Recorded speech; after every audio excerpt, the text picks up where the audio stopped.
Okay, hello out there. This is part 2 of 3 of JFK, the save, the hit. This is the third time I'm trying to make this part 2. I'm having trouble with the YouTube's software here, but let's give it a go. Back to Kennedy with Crypt Kicker Khrushchev over in Russia. Kennedy's advisors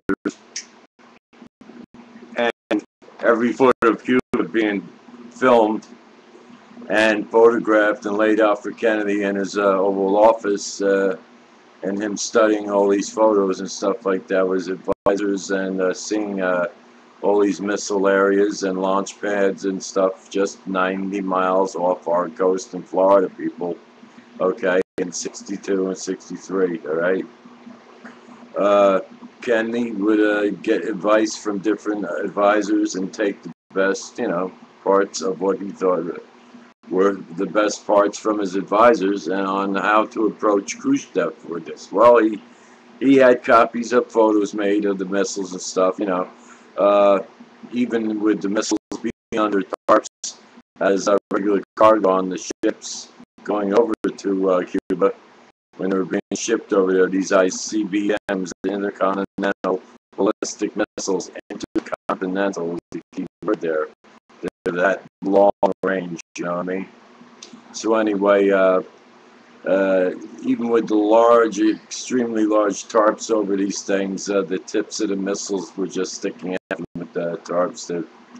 The missiles were just too long, So Kennedy approached Khrushchev with this photographic proof, and also made the right statements to old Crypt Kicker Khrushchev, and Khrushchev blinked, as they say, and admitted to sending this so-called cargo over to Cuba, and agreed to back off and withdraw every single missile and all the hardware needed for them, back onto the ships and brought back to Russia. Now, Kennedy doing that saved the world. Okay, it's almost like next to Jesus, Kennedy is the most important person was on Earth, and how the good die young, and we will get to that. How LBJ had him taken out. You think about it, people, we were so close to MAD, which is mutual assured destruction, okay?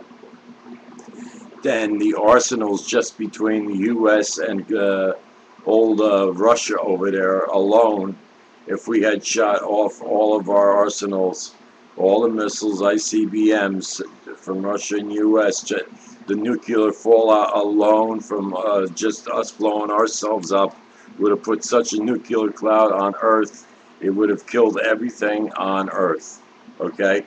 Not to mention the fact that we might have, with all these blasts of that, actually throwing our planet out of orbit, which would also have taken us out anyway. But this is all fact, by the way. You can look up these videos. Look up the Bay of Pigs, the Cuba Missile Crisis, Kennedy and the missiles, any phrases like that.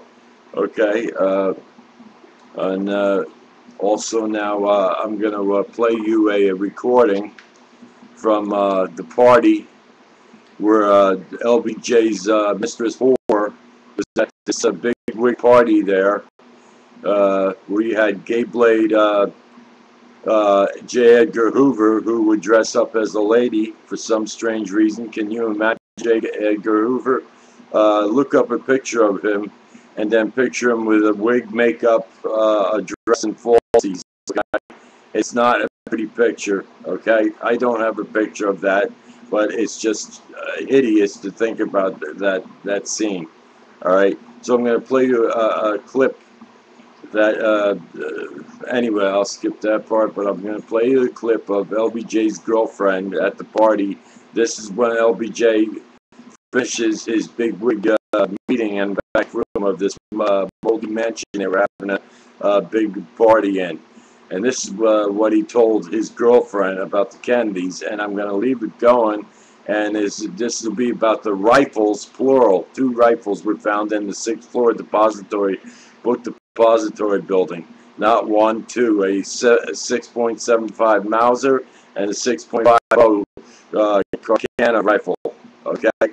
Now, you just try to listen to the evidence here, and if this sound clips don't cut it, then just type in a search on YouTube for 2 rifles found in 6th floor book depository building, okay, or Kennedy and a 6.75 Mauser. Anything like that will get you evidence, and it's actual footage and audio from the actual time when they found these rifles.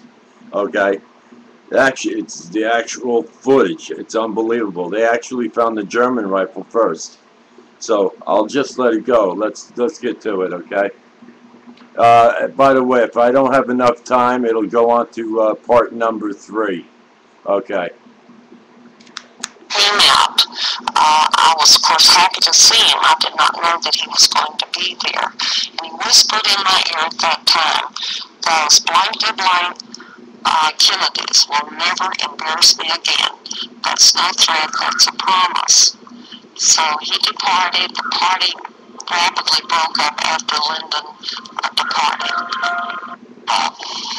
7.65 miles. And that's when Watchman said it is Mauser and pointed to the 7.65 Mauser stamp on the barrel. Was it intonation of that statement that originated or something?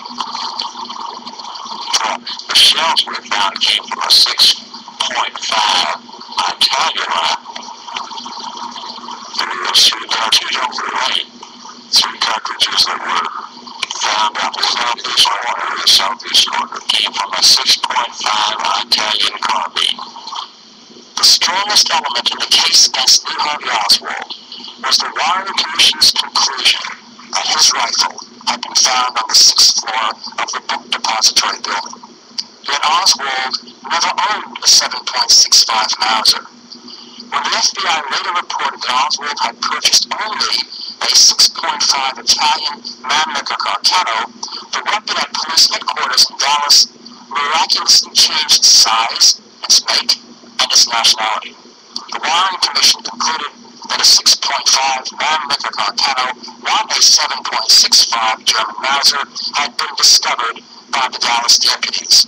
Yet Roger Craig's observation was supported by this affidavit signed by Dallas Deputy Constable Seymour Weitzman on November 23, 1963, in which he swore that he did discover a, quote, 7.65 Mauser, bolt action, equipped with a 4/18 scope with a thick leather brownish black sling to it, close quote. One of the members of the Warren Commission, then Congressman Gerald R. Ford of Grand Rapids, Michigan, wrote that the rumor that a German Mauser had been found was based upon a police officer having told a passing reporter that he thought he might have seen a Mauser.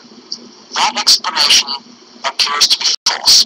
In Craig's statement, Weitzman's affidavit, a copy of which I gave to the Warren Commission and to Congressman Ford in 1964, and they newly discovered documents, which we have just secured from the CIA files after having made an application under the newly amended Freedom of Information Act. Roger Craig never saw these documents, but they offer very strong corroboration for his statement. This CIA report, dated November 25, 1963, just 3 days after the assassination, states that the murder weapon was a Mauser. And this CIA report, 3 days later, specifically states that the assertion, which later became the Warren Commission's cornerstone in the case against Oswald, the assertion that the murder weapon was a Mannlicher Carcano, is in error. Thus, Craig's original observation